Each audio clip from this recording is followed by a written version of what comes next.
হাতের তালুতে চাপ দিলেই রক্ত রঙের মতো বের হচ্ছে লিপস্টিক ফলের রস। এই দেখেন বেলার সাথে সাথে কি পরিমাণ রং আসে। আঙুলে তুলে ঠোঁটে মাখতেই রাঙা হয়ে উঠছে নারীদের রাঙা হাসি। যে ফল দেখছেন এর নাম লিপস্টিক ফল। এটা আমি নিজে হাতে ঘষে ঠোঁটে দিয়ে দেখেছি, এটা লিপস্টিকের থেকেও বেশি লাল হয় এবং এতে কোনো গন্ধ নেই। গ্রামের অল্প বয়সী মেয়েদের কাছে এই লিপস্টিকের ব্যবহার যেন শৈশবের একটি রাঙা স্মৃতি। এটা আমি আমার ঠোঁটে দিয়েছি, এতে কোনো পার্শ্ব প্রতিক্রিয়া নেই। ঝিনাইদহে পথের ধারে দেখা পাওয়া গেল তরুণীদের ঠোঁট রাঙানো এই লিপস্টিক ফল। এই ফলের রঙিন নির্যাস থেকেই তৈরি হয় সনাতন ধর্মের নারীদের বৈবাহিক পরিচয়ের অন্যতম অনুষঙ্গ সিঁদুর। এই ফলটি বিভিন্ন কাজে লাগে, বিশেষ করে হিন্দুরা সিঁদুরের হিসাবে ব্যবহার করতে পারে। গুল্ম জাতীয় এই গাছটির বৈজ্ঞানিক নাম বিক্সা ওরেলানা। গাছটি ওচিওট নামেও পরিচিত। লিপস্টিক গাছের ফলের দানা ডলতে থাকলে যে রং বের হয় তাকে বিক্সিং বলে। এটা পর্তুগালের ফল, যদিও বাংলাদেশে আসছে ভারত মহাদেশের মাধ্যম দিয়ে। এটার ভিতরে এক প্রকার দানা আছে।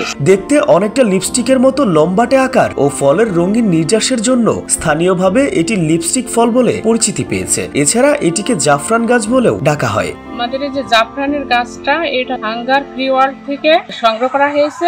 আমরা বিশেষভাবে এটা রোপণ করেছি। চারা বিক্রি হয়, তবে ফলটা বিক্রি হয়নি, যাতে আমরা ফলটা বিক্রি করে কিছু মুনাফা অর্জন করতে পারি।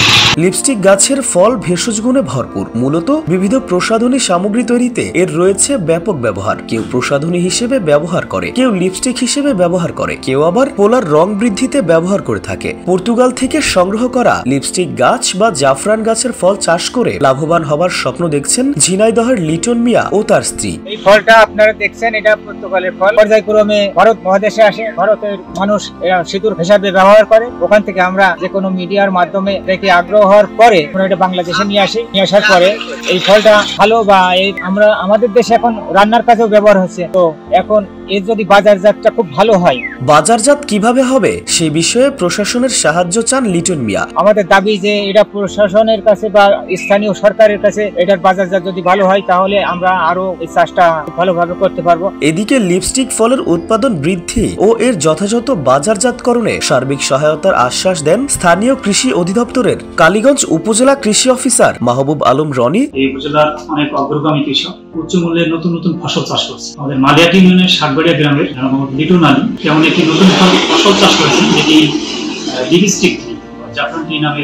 তো এই গাছ থেকে প্রাকৃতিক রং তৈরি হয়, যেটা অনেকেই প্রসাধনী সামগ্রী হিসেবে ব্যবহার করে, লিপস্টিক হিসেবে ব্যবহার করে, অনেকেই পোলাও রান্না করতে রং হিসেবে ব্যবহার করে। এছাড়া এর আরো বহুবিধ ব্যবহার রয়েছে। এই নতুন ফসল এটি আমরা কৃষকদেরকে জানাতে পারি, তাদেরকে উদ্বুদ্ধ করতে পারি এই ব্যবহারের জন্য। আর এটি কমার্শিয়ালি চাষ করার জন্য প্রয়োজন রয়েছে যে বাজারে চাহিদা আছে কিনা, বাজারে কেমন মূল্য পাওয়া যাবে, এই বিষয়গুলো বিবেচনা করে আমরা চাই যে কৃষকদেরকে এই ফসল চাষে উদ্বুদ্ধ করতে।